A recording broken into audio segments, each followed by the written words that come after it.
everyone. How you doing today? I'm doing pretty good. My name is Freddie Hernandez. You may know me as Tavarish if you're on the internet and you like depreciated exotics that have also been on fire.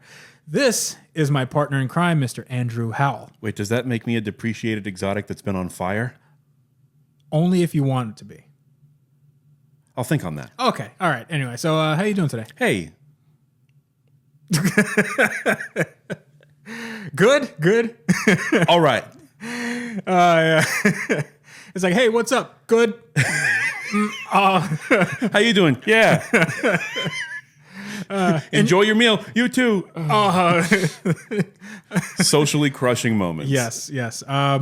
So this is the Wrench Everyday podcast where we talk about cars and car culture and wrenching and anything that has to do with getting your hands like to the point where they're basically inoperable from cuts and bruises. And you have quite soft hands, so I'm not sure. They're not really.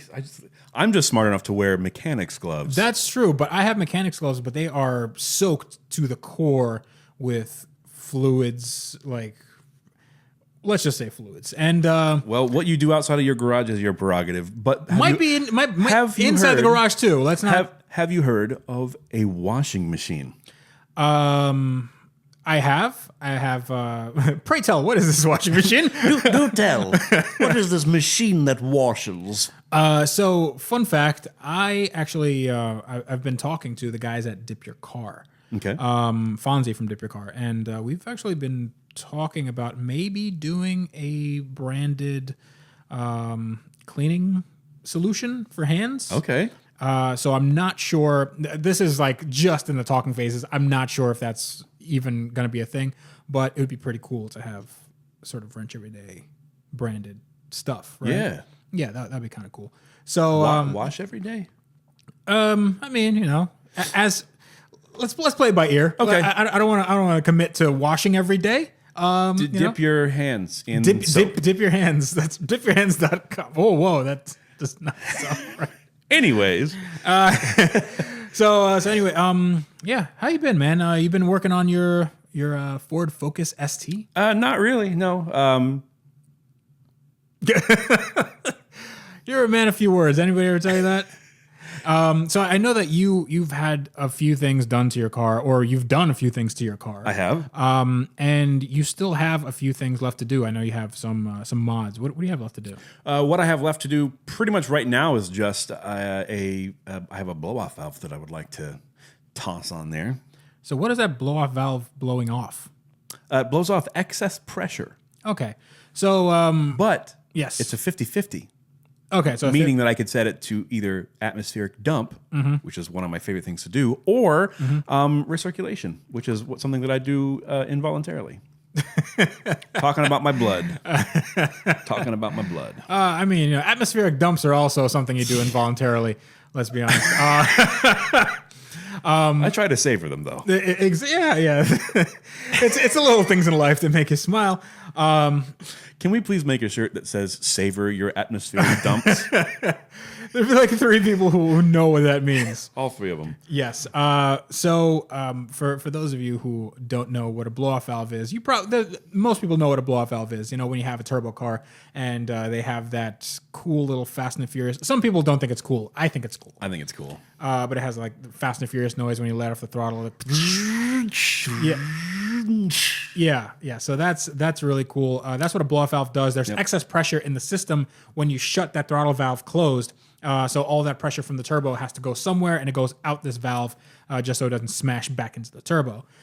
Which can also produce a somewhat cool noise called compressor surge. Yeah, it's like kind of like a fluttering, but it's not really that good for your turbo. Honestly, it's not horrible. It's not horrible. I know it's hotly debated. It is a debated thing. Some people don't run blow-off valves at all. Specifically to get the sound. Yeah, specifically to get that. Yep. Yeah, but I don't know. I'd use one anyway, especially on a car like yours, which is relatively new and it's nice, and I don't want anything to happen to that engine. Well, you say that, but I have cranked up the boost a little bit. How much is a little bit? So I and I'm not super sure on this, and I'm sure again someone in the comments will correct me. But I think the stock PSI for a Focus ST is like 14 or 15 PSI. That's actually pretty high. It is. Honestly, I don't know what the stock PSI on any new car is. I assume it's high, but for me, that a child of the 90s is like 14 PSI for a stock car. That pretty high. Well, so I have a tune from a company called Stratified. Right. Shout out to Stratified. There's quick aside. That's actually the company that broke this whole the Ford Focus RS head gasket thing. So their research actually pushed forward the stories that came out about that. Double shout out to Stratified. Holler at your boy. So this tune puts me at around 22 PSI. 22 PSI. Yeah. That's a lot. It is a lot. What do you know what sort of turbo you have? No. No. So usually if a stock turbo can keep going and not produce just hot air, like it doesn't just become a hot air, like just a hair dryer. At 22 PSI, that's actually really good flow. It's very good flow. So what's really cool is it's not a huge bump in horsepower, but it is a massive bump in torque. So you'd probably get the thing. What people don't get when they do these tunes and whatnot is that it can increase drivability so much more than peak horsepower. So if you get like a tuner and you say you get like, I don't know, 20 horsepower or something, and people are like, 20 horsepower, it's not a lot on a car that has 200 something. You feel it. Yeah, it's not a lot, but it's the power under the curve. You might get 40 or 50 and you have a better boost response and the car just comes alive and like you're basically transforming the car at that point. Big time. And so this is me coming from an off-the-shelf stage 2, whatever that's supposed to mean, tune from Cobb. I love the stages. Whatever. There should be a standard stage system. You know? No. No, there's nothing there's no metric. What stage is my Lamborghini? Center stage, because everyone loves it. So Wah, wah. the stock torque figures on an ST, and I'm assuming this is at the crank, is I think like 270, 275. That's really good. It's awesome. This tune, and again, I haven't dynoed my car, so this I'm just going off of what Stratified says. Right. Should put me well over 320, possibly close to 330 That's great. pound-feet of torque. And Wow. so the stage 2 Cobb tune, like that really should be where the car comes from the factory. Yeah. That really woke the car up. It's weird how they do that. They're like, yeah, we offer a tune and all you have to do is just change some values and like this is the way the car should have been. Yeah, absolutely. But with Ford, you got to stay with like tolerances and variations and altitude and fuel quality and blah blah blah. I could go on for days. I tend to think that if you just stopped selling cars in Colorado and California, we would have way faster cars. I think even just California, man. No, but California has 91 gas. Yeah, they don't have 93. They don't have 93, but those poor guys. But in Colorado, the first time I've ever seen 85 gas. What? Fun fact. We when I was driving to Moab from Detroit with David Tracy, we were towing his 1948 Willys CJ2A Jeep. Nice. And we had a loaner Raptor from Ford. And we decided that we wanted to see how bad of gas mileage we can get on this car. Because it's a 3.5 liter V6 EcoBoost. It makes a decent amount of power, but it's also fairly economical because it is a big truck and it makes more sense than it should. But we were doing here's everything that was working against us, right? So we had to tow a trailer, a U-Haul car hauler, which was about 2,200 pounds on its own. Then we put David's Jeep on top of that. Okay. So let's say that the Jeep is, it's let's say 22. Let's say there's about 5,000 pounds in the back, right?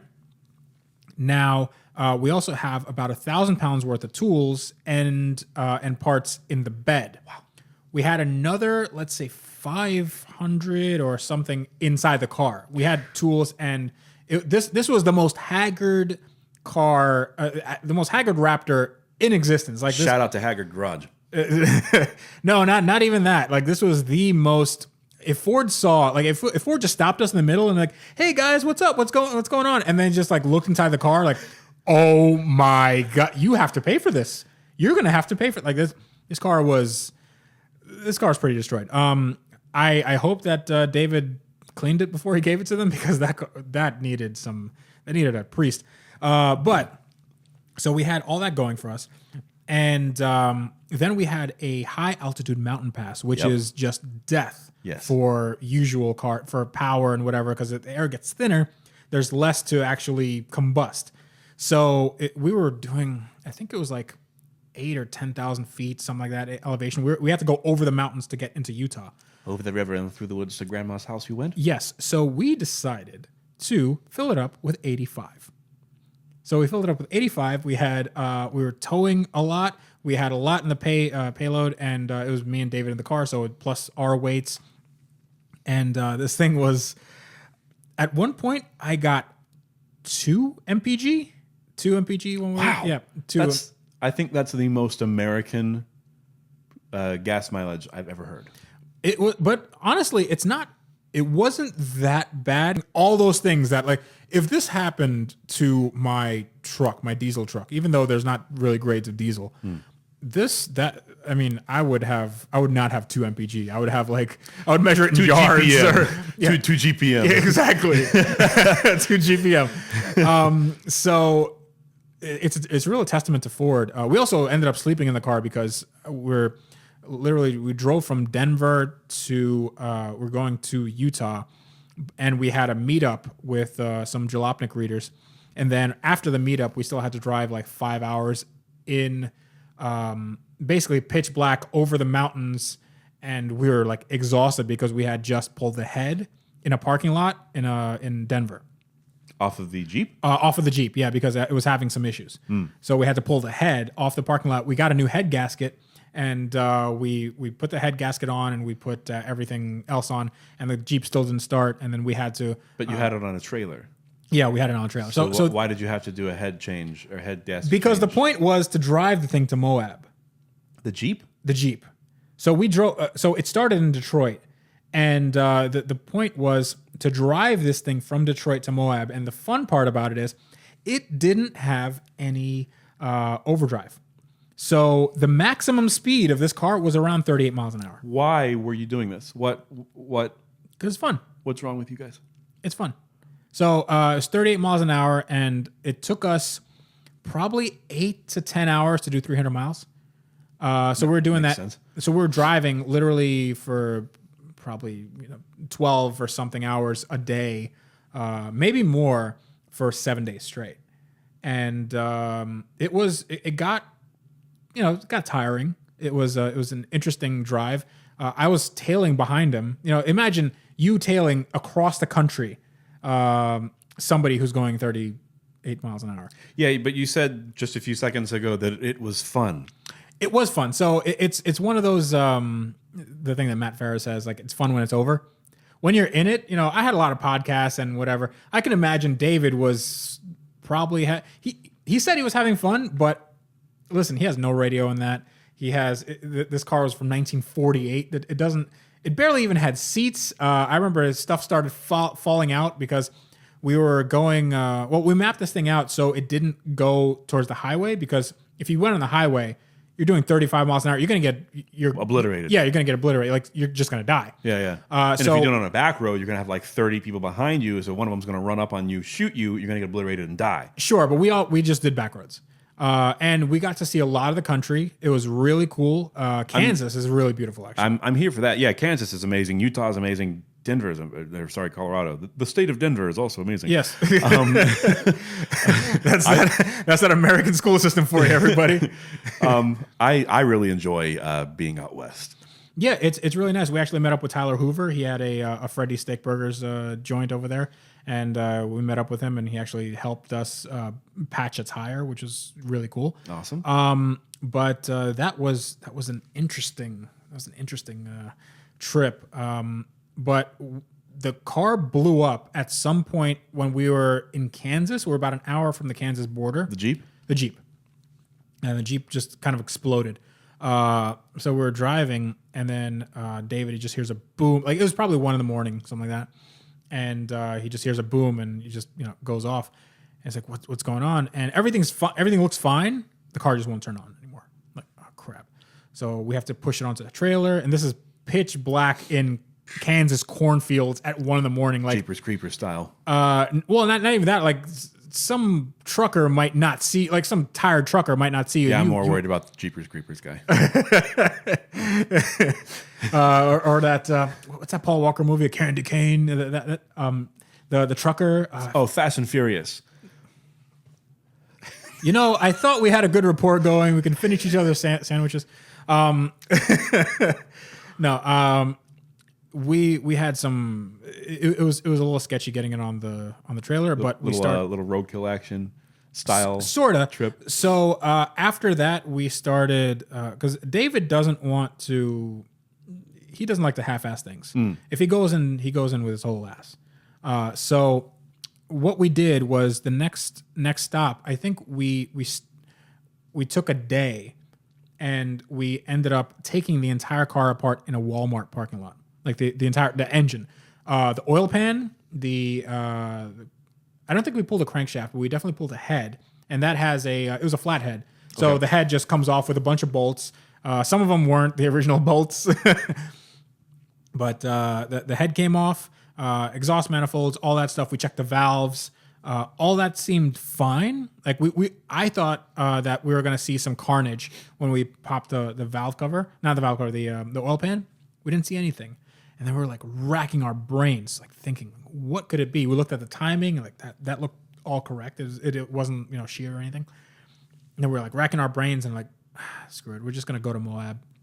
So we drive to Moab, and when we get to Moab, we stayed at this guy's garage. So it's this dude, Christian Brunner, really really cool guy. He basically built a garage on top of his property, which is sort of a de facto junkyard, but it's really cool. Like, he made kind of houses out of buses.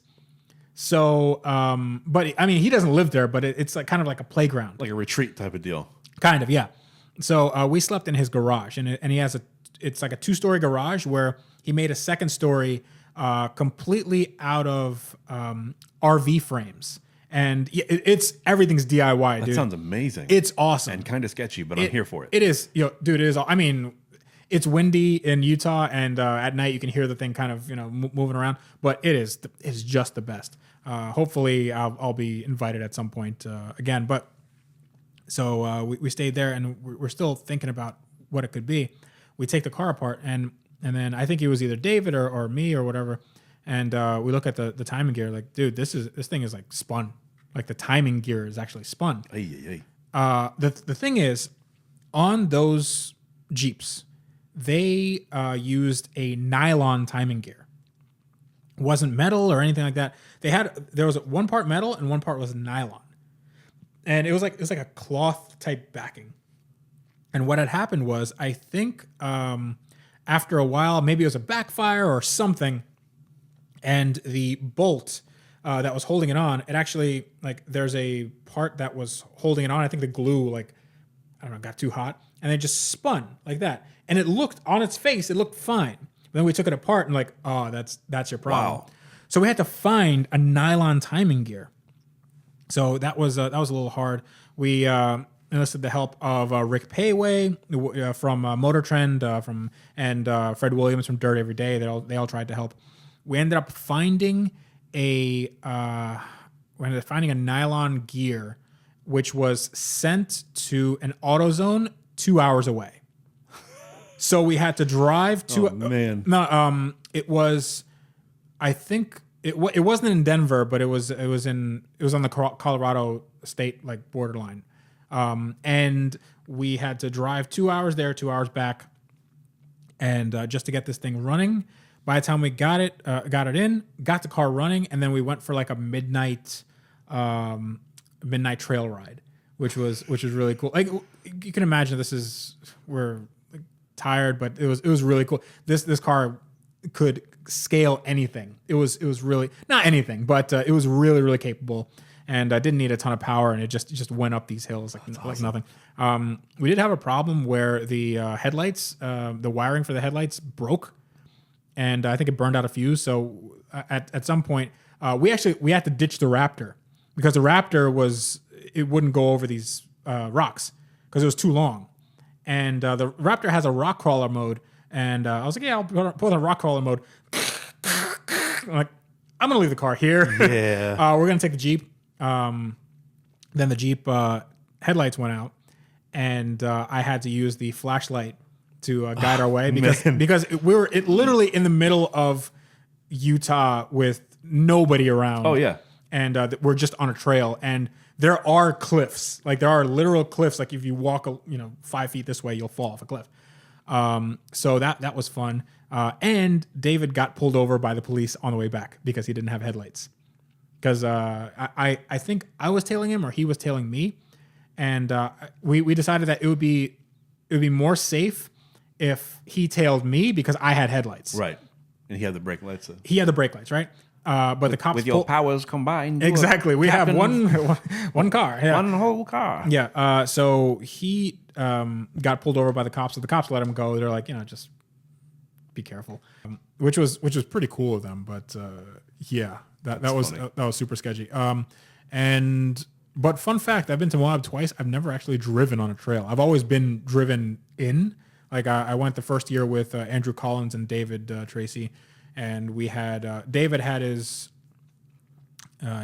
Jeep Grand Cherokee. Oh no, Jeep Cherokee Sport, his XJ that he called Project Swiss Cheese because it was more rust than car, and that thing was really cool. And then we also had a Jeep JK, the Wrangler, not the new one, but like the new one back then. Right. And it was a Willys Wheeler edition, and it had this cool green paint job called Tank.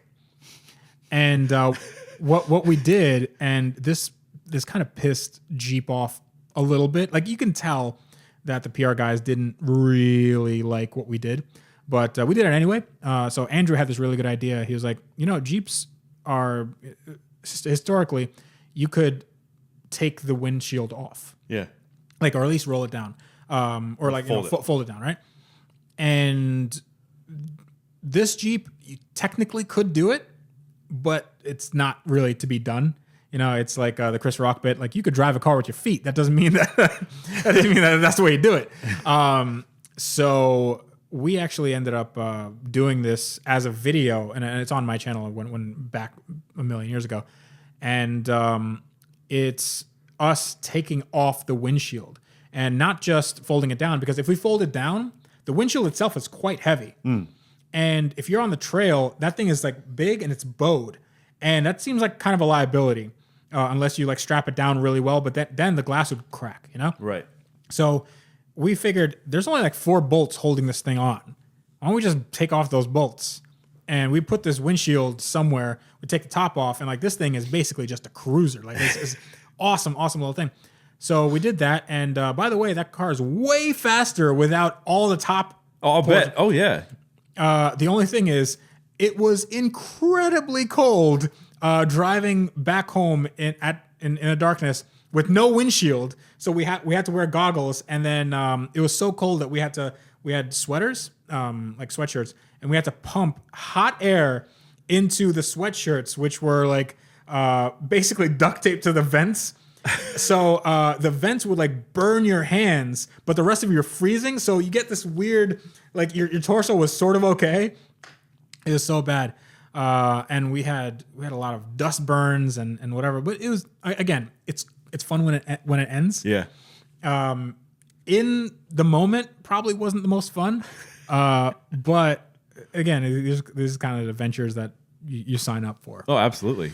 Yeah, so hopefully I can do something like that again. I'd love to do an off-road build, and I know that you guys weren't really waiting for me to talk about how I love trucks and stuff, but I'd love to do. What would you like? What are you thinking as far as an off-road build, like something that's really, really cheap, but cheap and cheerful?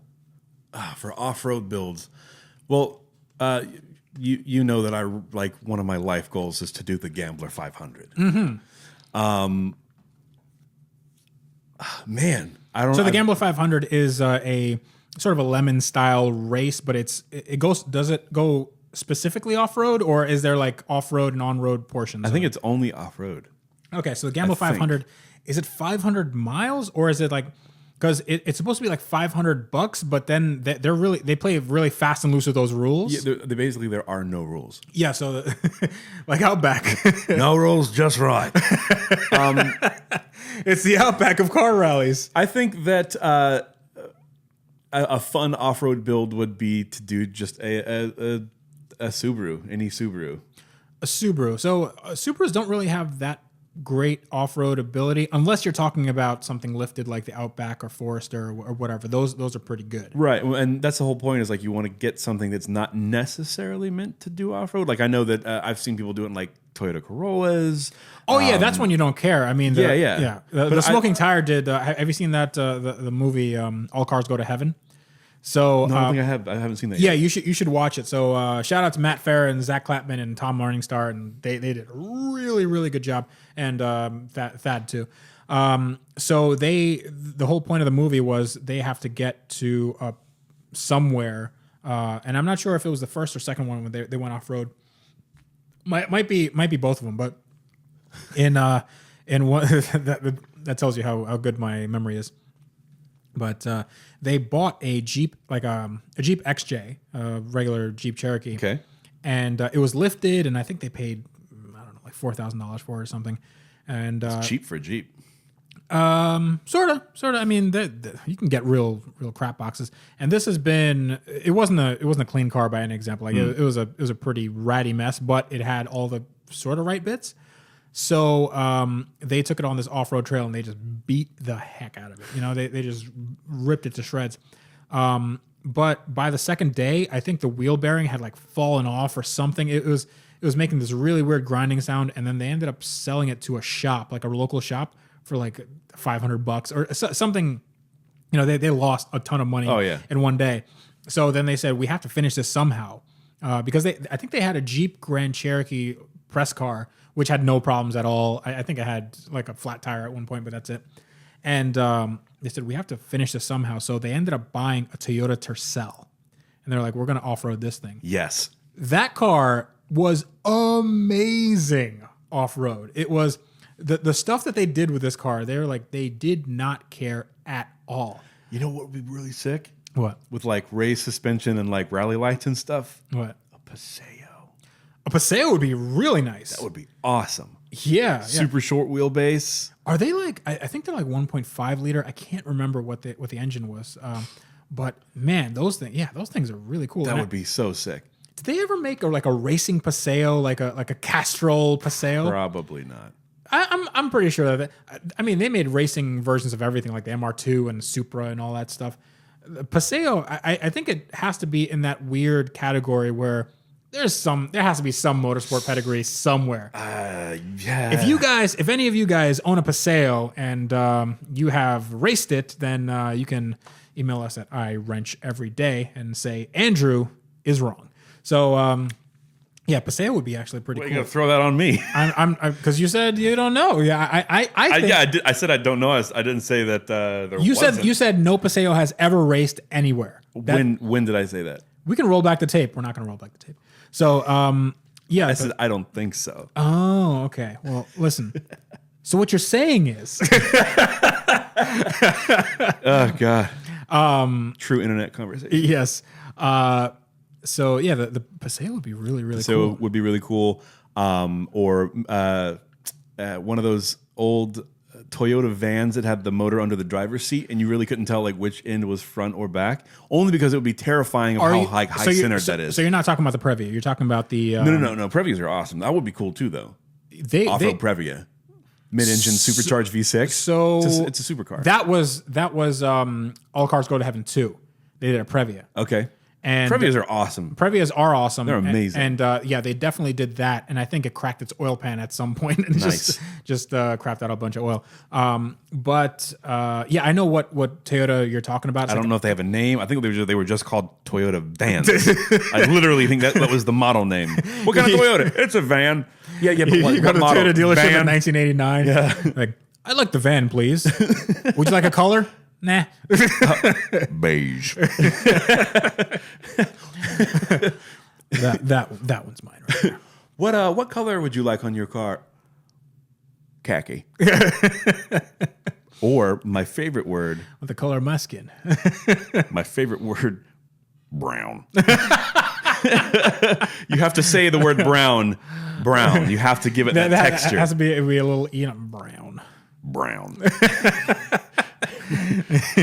It sounds brown, Right? right? Yeah, it has that sounds like it's brown.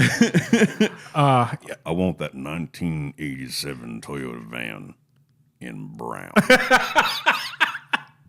So the Gambler 500 would be really cool. I think I was sent an invite for it at some point. I don't know if it was a Gambler or We some have to other. do that. Yeah, I'd love to do it. No. Listen, we have to do that. We'll do it. Can you hear me? Yes. Frederick. Yes. Okay, just wanted to make sure. We have to do it. I just don't know what car I would pick. You guys can let me know what car you'd pick for a Gambler 500. It doesn't really matter how much it costs. What about a Subaru Brat? A really poopy one. And we can put a topper on it. Aren't they all really poopy? No, they're not. I was thinking like if you wanted a Subaru, why don't you do a Justy or like a Or a Loyale. Loyale. Yeah. Loyale with cheese. That could be the thing. That's right. We could paint it like a freaking cheeseburger. Hey. Just a French McDonald's menu. Yeah. You know what they call a quarter pounder? Yeah. Okay. So Loyale with cheese. That's great. What's that weird Subaru that has it was like was it the XT4? XT6. XT6. One of the coolest. I'm going to put a picture of it right here. One of the coolest steering wheels ever put in a vehicle. I think it's one of the most 80s futuristic cars ever made. So good. And you can buy it pretty cheaply. Super cheap. And they made them with all-wheel drive. Yeah, all-wheel drive. Can you get them in manual? I think so. I think you can. Dude, those things are amazing. Can we just make that a project car for the channel? Can we just find one of those and just like make it pure 80s? Like we got to stick with like the synthwave thing we've got going on. Yeah. All right, let's do that. I've been looking for one for a while. Let's it's just do that. it's hard to find. I always look on Craigslist and Auto Tempest for all these things, and they never come up. It's like once in a real blue moon, and they need so much work. You have like rust and stuff like that. Let's do it. That would be perfect for like a cyberpunk post-apocalyptic like Elysium type build. Honestly, I sort of want to just make it stock.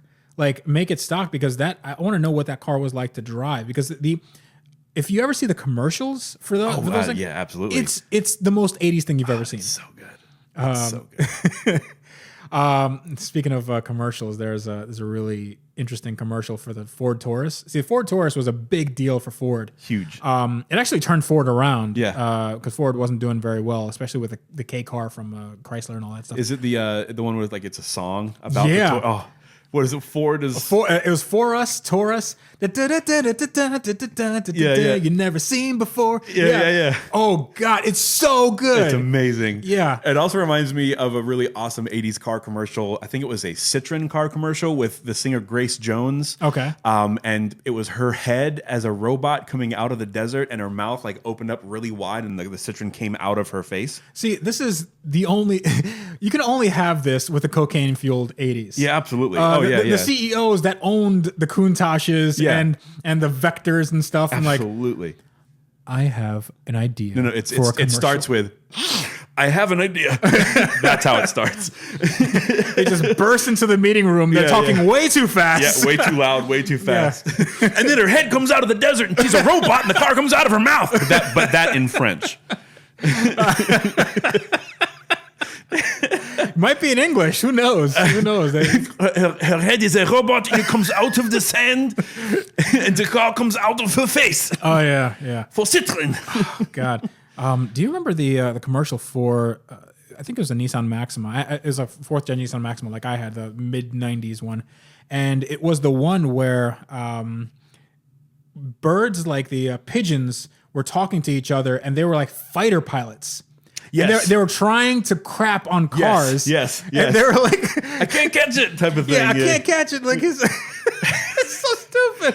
And then they like shoot up a wedding. Like, it's nuts. And then the Maxima's just kind of juking and jiving. One of my favorite car commercials, this is from the 90s, was for the Trans Am. And the Trans Am pulls up behind like a Mustang or a Corvette or something at a red light. Or I think it was a Mustang. It pulls at a red light. And it had those big snarling like nostrils on the hood. Yeah. So it pulls up next to, or it pulls up behind like I think a Mustang or something. And it like revs a couple of times or something. And basically like it eats the car in front of it. Was that with that bad 90s CG? Probably. It was just like stretches and the. Oh no! I don't know, but I remember that commercial very much from my childhood. It's like I think I it's saw like that. Stephen. What is it? God, what is it? Langoliers. Yeah, Stephen King Langoliers. Yeah, Stephen King. Or Tim Curry. They float. No. So I remember seeing that commercial almost as much as I remember seeing. Remember the Sears air conditioning commercial that ran for like 80 years. Which one was that? They were like, it's a couple in the kitchen, and like the wife is standing at the fridge, like she's fanning herself with the fridge door, and she's like, "We've got to get our AC fixed." And the husband's like, "I'll call tomorrow." And she moves the paper out, and she's like, "You'll call now." And he's like, "I'll call now." That's like one of the most. Just serves in divorce papers. Like that commercial, I think, started in the early 90s, and it ran until like last week. It ran forever. The reason why is because you can't improve on perfection. You also can't stop a train. That's Nothing stops a train. I guess that's true. My 80s and 90s kids will know what's up. All right, so that was interesting. If you'd like to reach us, ask us questions. Like, what's wrong with you? Yeah, like what's wrong with us, and whether you have a Subaru that we can turn into a project car. Yeah, if you have an XT6, holler at your boy. Please holler at both your boys, both your garbage sons. But you can reach us at iwrencheveryday@gmail.com. And we're going to read every single email. I'll make sure of it. We're going to read every single one. And if you'd like to reach me, you can reach me at The Real Tavarish. That's Instagram, Twitter, Facebook.com/AskTavarish. And if you want to email me specifically for some reason, it's asktavarish@gmail.com. Andrew, where can they find you? You can find me on the Instagrams at Heavy Metal FL, or on the tweetums at 1565. That's the word 15 and the number 65. Awesome. So that's going to be it. This is me, Tavarish, for Andrew Howell, reminding you guys to wrench every day, especially on Subarus. Yep.